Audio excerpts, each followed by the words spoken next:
Baik, selamat siang. Perkenalkan saya Valentresia S. Buru Pardede, NPM 23 15 100 123. Saya berkuliah di Pancaburi, Medan. Saat ini saya sedang menelusuri UMKM untuk memenuhi nilai saya di UAS untuk semester saya sekarang. Dan saya saat ini sedang bersama dengan Abbas. izin Pak, saya mau bertanya. Untuk usaha Bapak ini itu dalam bidang apa ya Pak? Bergerak di bidang makanan dan minuman. Oke, untuk makanan dan minuman biasanya kisaran harga jualnya berapa ya Pak? Kalau minuman sekitar 15.000, kalau makanan sekitar 12 sampai 15.000. Untuk usaha ini didirikannya mulai kapan Pak? Didirikan sejak tahun 2024 bulan 3. Udah 1 tahun ya Pak ya? Iya.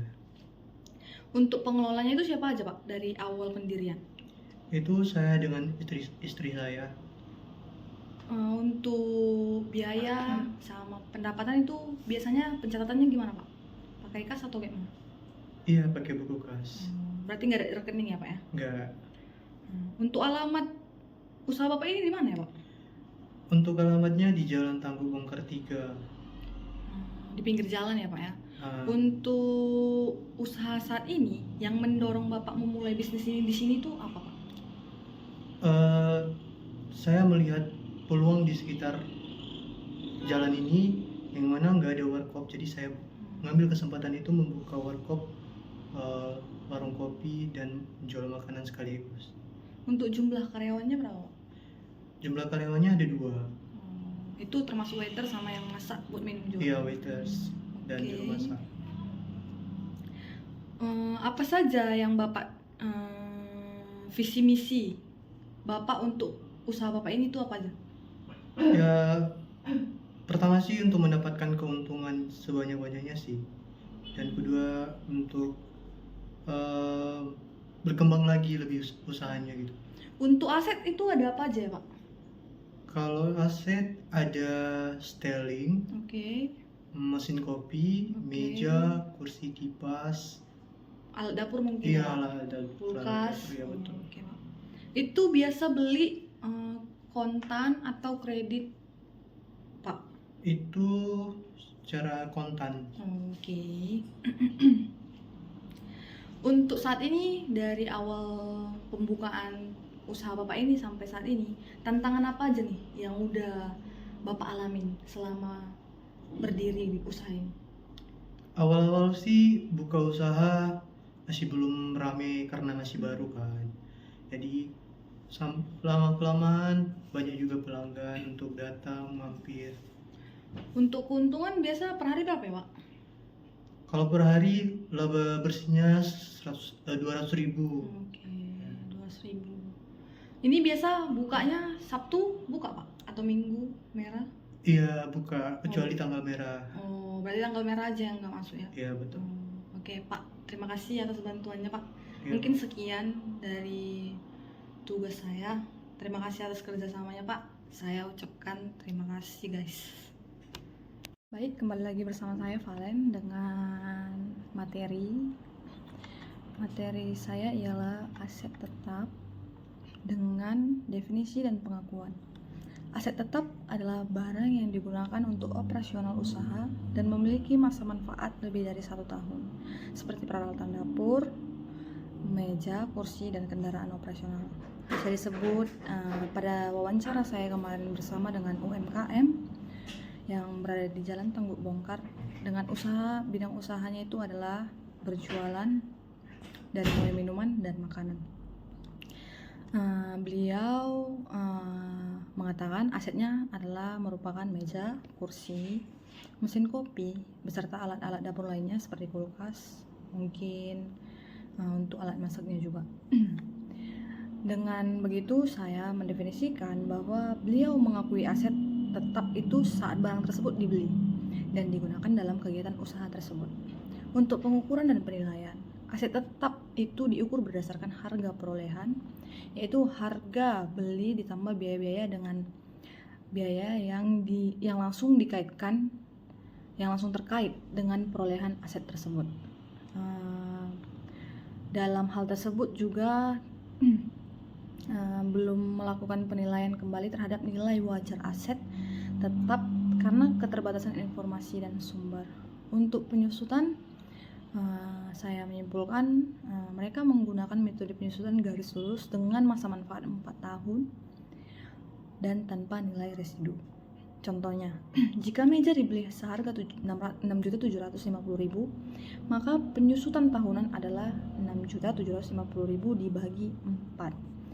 Nah, untuk per tahunnya itu sebesar Rp1.687.500. Untuk penyajian dan pengungkapan, dalam laporan keuangan, aset tetap disajikan pada bagian aset tidak lancar.